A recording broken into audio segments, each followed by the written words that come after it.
merci encore une fois coow li Sénégal jërë ngeen jëf vraiment yéen a ngi jegeñal askan wi li nga xam ne moom lañ soxla yéen a ngi leen ci taxawu bu baax merci encore abonné sur coow li Sénégal mu leen di jox lépp loo xam ne xew na Sénégal en temps réel lu am solo ci nga laaj mooy des élections sans Ousmane Sonko dëgg fii mu toll à l'heure actuelle que je vous parle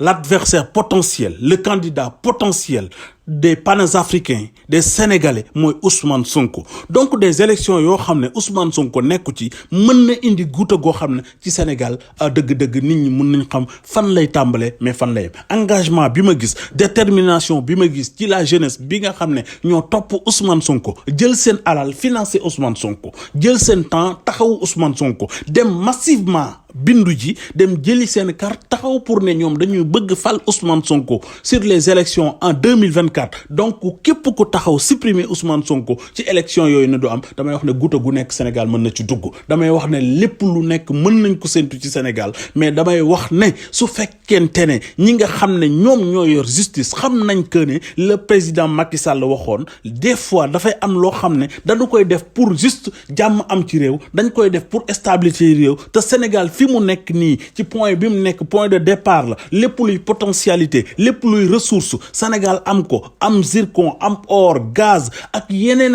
ak pétrole feeñ ci réew mi ñu war a fexe pour préparer tabax suñu réew dëgg war nañoo moytu di toj réew mi kon nag dañuy wax à l'endroit du président de la République du Sénégal Macky Sall moom ci boppam mu am grandeur xalaat ne politique dafay jeex mais aussi le Sénégal reste toujours moom ses mandats dafay jeex mais le Sénégal reste toujours ñu ngi koy ñaan moom mu xalaat ne ëllëg dafay am mais mu xalaat ne tamit am na lu xewoon ci digganteem moom ak ki nga xam ne moo di Abdoulaye Wade te it ñu xam ne Sénégal lii tey ñu tënku ci ay droit ba kenn ku nekk nga xam ne benn problème bu tuuti mën nga ci ñàkk sa àq ak sa yelleef ñu xoolaat bu baax loolu parce que bu leen fàtte ni Abdoulaye Wade à l'époque ak Abdou Diouf dañ doon am ay problème ba Abdoulaye Wade ju tëj ko ci kaso bi mais su élection jotee Abdoulaye Wade Abdou Diouf da koy bàyyi mu génn battre son campagne dem élection su gagné noonu la def ba tey mu doon le président de la République kon ñi ngi séntu Sénégal foofu mu nekkoon ci li nga xamante ne mooy àq ak yelle mais ñi ngi séntu Sénégal foofu ci démocratie bi mu nekkoon su fekkee Macky Sall Sénégal ñor na ko te bëgg na réew mi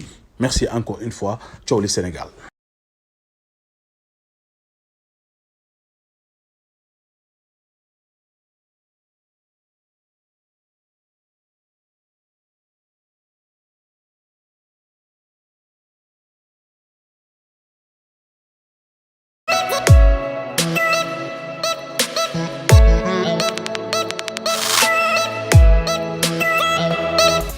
Abonnez-vous, ciao le Sénégal. Abonnez-vous, ciao le Sénégal. Abonnez-vous, ciao le Sénégal.